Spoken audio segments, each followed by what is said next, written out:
Hello, Heather. Here is your sewer scope from today's inspection. That's us in that massively large utility room. There's the clean out access point into the main sewer stack. We start out in cast iron.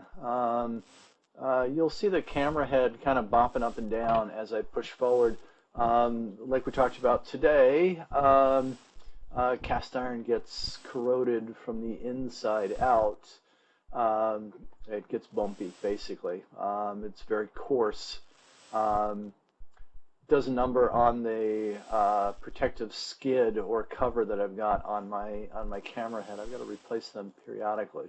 That's an inlet, water flowing in. There it is, right there on the side of your screen.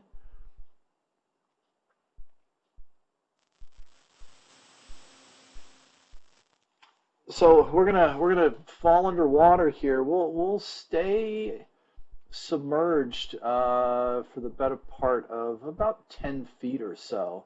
Um, uh, in the kind of the the overall on a pipe that's actually you're almost a little over 150 feet out. Um, Being underwater for 10 feet really isn't bad, but we want to figure out why. That, along with the fact that you do have a fairly decent amount of corrosion on the interior of the pipe, and you are holding some paper products here and there. Um, I would definitely recommend getting the pipe cleaned. One, we want to see if this is just a normal low spot or if there's anything more insidious that's causing uh, this spot to be underwater. We're not moving forward because I went and turned off the water that I had running from the sink. Here we go. We'll get going again here in just a second.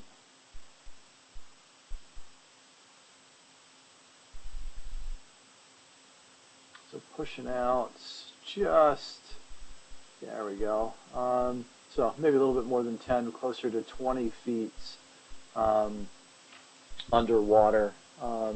So clear it out just so we can figure out where the holdup is, what's causing the issue, and just to make sure that there's nothing hiding underneath that water that we want to realize. We want to see what's going on there.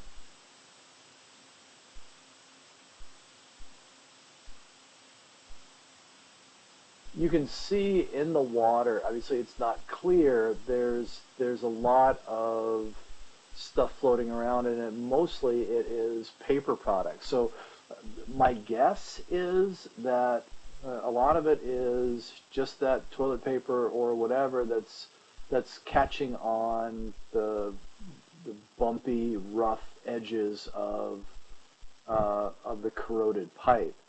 On the way back, I'll keep the camera head or the camera rolling as I pull back at the end of this, um, and you can definitely see that the water has lessened a bit.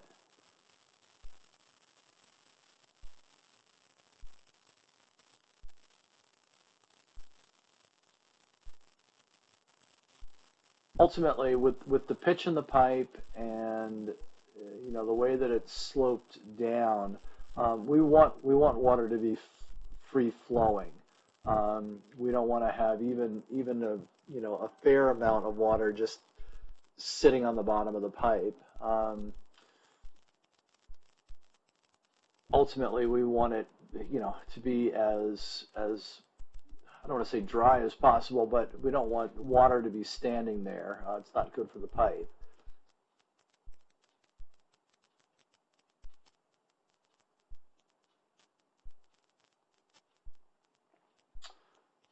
That is just buildup at the bottom of the pipe as well.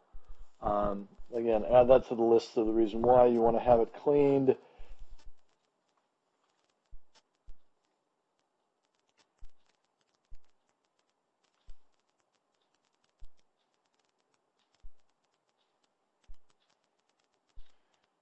here is our transition. So you went roughly 132-ish feet before you changed from cast iron to clay.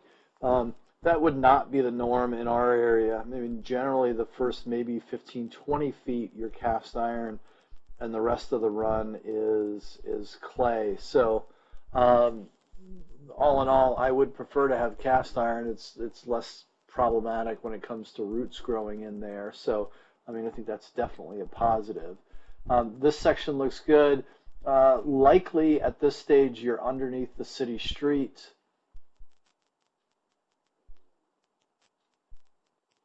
And there's the city connection. That's the main line running in front of the house, so roughly 153 feet. Um, it's a good long length by standards for our area. I mean, generally I'll see pipes between anywhere between 100 to, oh, sorry, about 80 to about 110 feet or so. I'll keep the camera head rolling as I pull back. Feel free to watch the return trip. Read through the recommendations on the report, on the written report. And as always, please reach out to me with any questions or if I can be of service.